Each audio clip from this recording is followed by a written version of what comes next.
بسم اللہ الرحمن الرحیم۔ شروع کرتا ہوں اللہ کے نام سے جو دلوں کے حال بخوب جانتا ہے۔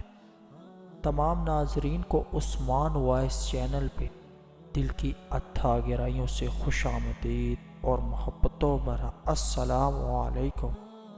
اللہ پاک سے دعا ہے اللہ پاک آپ کے دل کی ہر جائز اور ضروری حاجات کو پورا فرمائے، آمین۔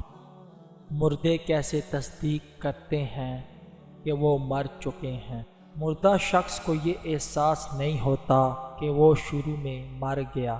وہ خود کو موت کا خواب دکھاتا ہے، وہ خود کو روتا نہاتا، خود گرہ لگاتا اور قبر میں اترتا ہوا دیکھتا ہے۔ وہ ہمیشہ خواب دیکھنے کا تاثر رکھتا ہے۔ جب وہ زمین پر ڈھیر ہو جاتا ہے پھر وہ چیختا ہے لیکن کوئی اس کی چیخ نہیں سنتا۔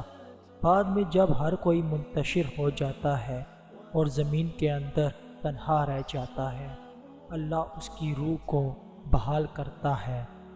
وہ آنکھیں کھولتا ہے اور اپنے برے خواب سے جاگتا ہے۔ پہلے تو وہ خوش اور شکر گزار ہے کہ جس سے وہ گزر رہا تھا وہ صرف ایک ڈراؤنا خواب تھا اور اب وہ اپنی نیند سے بیدار ہے۔ پھر وہ جسم کو چھونے لگتا ہے جو ابھی ابھی کپڑے میں لپٹا ہوا ہے۔ اس سے حیرت سے سوال کرتا ہے، میری قمیض کہاں ہے؟ پھر وہ جاری ہے، میں کہاں ہوں؟ یہ جگہ کہاں ہے؟ ہر طرف گندگی اور کیچڑ کی بو کیوں ہے؟ میں یہاں کیا کر رہا ہوں؟ پھر اسے احساس ہونے لگتا ہے کہ وہ زیر زمین ہے اور جو کچھ وہ محسوس کر رہا ہے وہ خواب نہیں ہے۔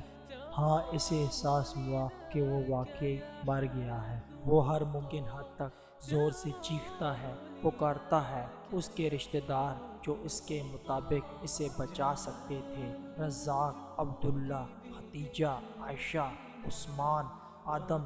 اسے کوئی جواب نہیں دیتا۔ وہ پھر یاد کرتا ہے کہ اس وقت اللہ ہی واحد امید ہے۔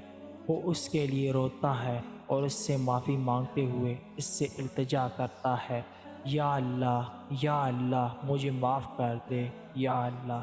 وہ ایک ناقابل یقین خوف سے چیختا ہے جو اس نے اپنی زندگی کے دوران پہلے کبھی محسوس نہیں کیا تھا۔ اگر وہ ایک اچھا انسان ہے تو مسکراتے ہوئے چہرے والے دو فرشتے اسے تسلی دینے کے لیے بیٹھ جائیں گے، پھر اس کی خدمت کریں گے۔ اگر وہ برا شخص ہے تو دو فرشتے اس کے خوف کو بڑھا دیں گے اور اس کے بدصورت کاموں کے مطابق اسے اذیت دیں گے۔ اے اللہ، اپنے حبیب کے صدقے تمام امت مسلمہ کے گناہوں کو معاف فرما، آمین۔